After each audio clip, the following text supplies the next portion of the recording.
Horizon Forbidden West is finally out, and after the critically acclaimed Zero Dawn, I'm expecting so much more from this sequel. And in the first game, in Zero Dawn, as much as I loved it, I thought there was a lot of work still needed, such as a story that has a little bit more straightforward path, a little bit more, hey, it's an obvious thing of what you need to do, a game world that is more gorgeous. This is now the PS5, I'm expecting next level gorgeous. And lastly, machines to destroy that is even more bombastic than the first one. This is my Forbidden West review. Does it deliver? Well, watch the video.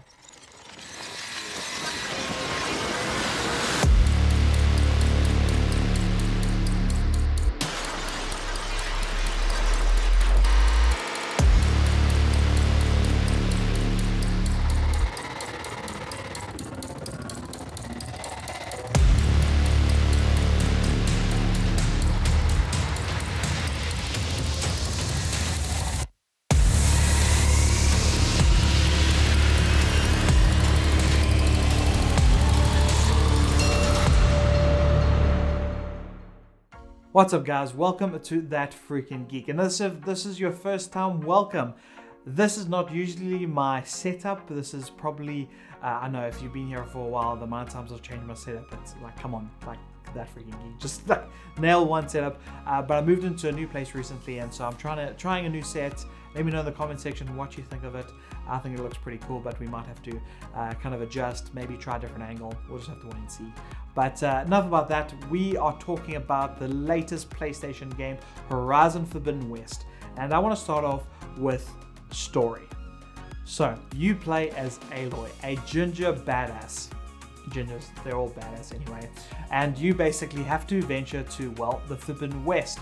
And that's because what you started in Zero Dawn to stop the end of the world isn't really done yet. There is still a greater threat, and Aloy needs to figure out why it hasn't worked. Why is the threat of the world ending still very much a thing? And so she must venture west to go uncover the ruins left by us. Like basically, like we advanced so much to the point that we actually ended up destroying ourselves. And she needs to figure out why is this happening again.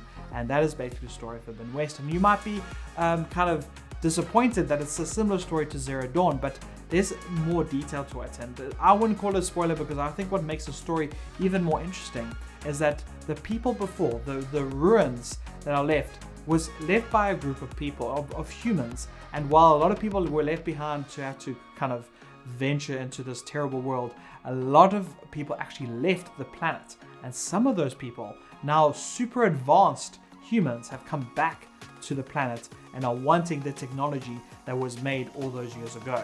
And with that element, it brings on a whole new story, a whole new layer to the, well, Horizon kind of universe. And there are so many possibilities of where the kind of story goes, and how it ends is something quite interesting.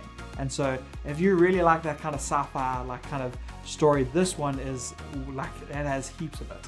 And to make it even better, what makes the story so much more interesting than the last one is the characters are so much more interesting. You meet a whole bunch of different characters, all offering their own unique kind of takes, unique backgrounds, and with that, they help you kind of take over or kind of conquer or make friends with the different areas within the Forbidden West. And these characters all have their own unique thing to play. They all have a part to play in the greater story. And so by the end, when you're with your team, when you're with your guys to go and do that final mission, like there's so much more like depth because of the fact of you've gone on such a journey with each of these characters.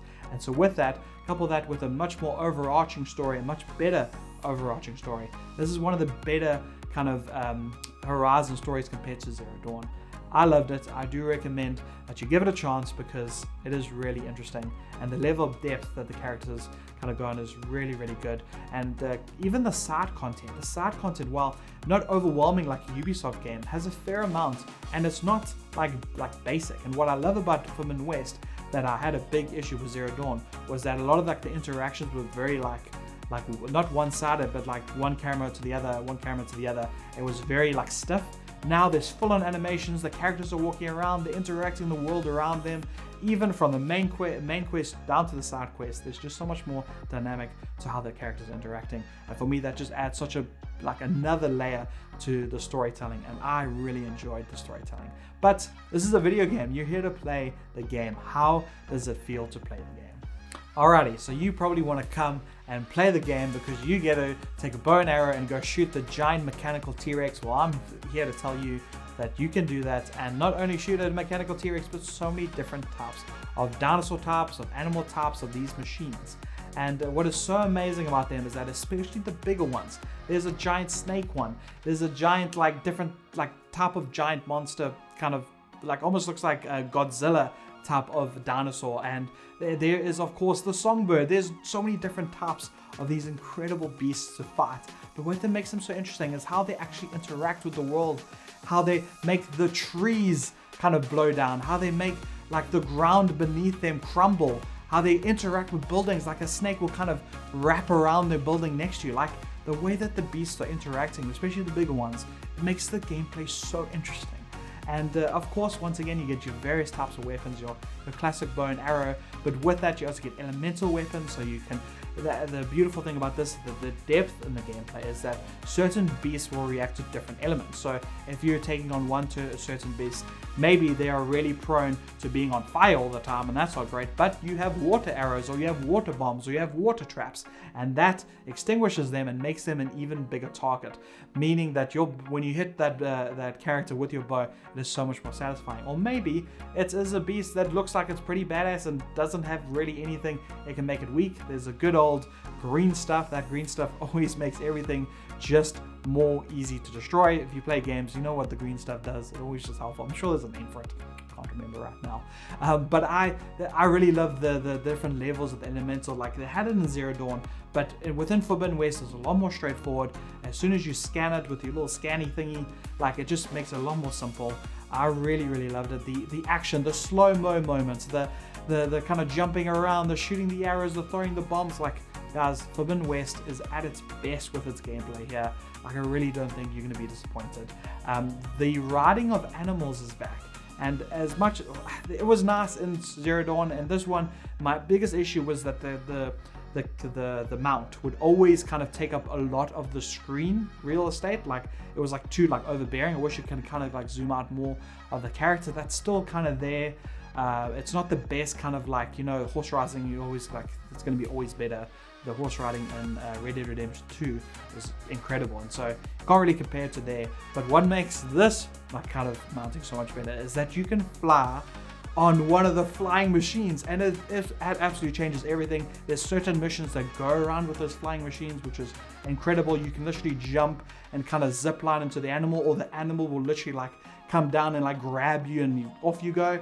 And there's a little tune in the background that's beautiful as you fly over this vista. And talking about the vistas, oh my gosh guys, the way this game looks is incredible. Let's get into that.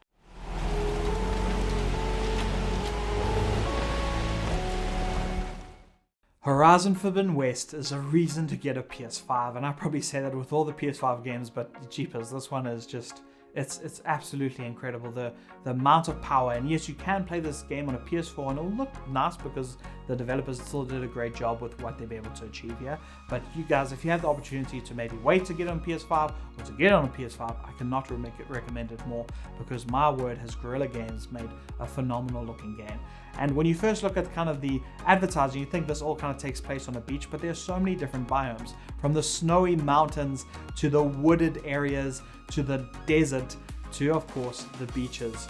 It is absolutely incredible, and throwing those ruins, the old world ruins, it makes for such a sight to behold. This is an overgrown world. This is hundreds, if not maybe thousands of years after the destruction of our Earth, and now things are bringing life into everything. And on top of that, they've now brought in more swimming into the game, and so when you go into the depths, as you swim underneath and see the ruins, it's a sight to behold. And the swimming and mechanics, the swimming levels in this game are really good and really gorgeous. Guys, there's even moments when you kind of go into the photo mode. If you know me, I love a good photo mode. And as you zoom in into Aloy, into her details, the amount of details they have on her face is next level. It's next gen. And everything about this game is absolutely gorgeous. Probably one of the best things about this is absolutely the world they created. But that's exactly like Zero Dawn. But they literally took it to the next level.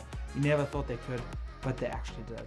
And so overall, a really good game, a game that has a really great story, a game that took its gameplay to the next level with even more exciting dinosaur killing, and to amazing world. The Forbidden West should not be forbidden. It should be for everyone to explore because it is absolutely gorgeous. But that is my review. Overall, I give it a 9.2 out of 10. It's absolutely incredible. Cannot wait for the next one. But that's it for this review. I hope you enjoyed it. I'll see you in the next one.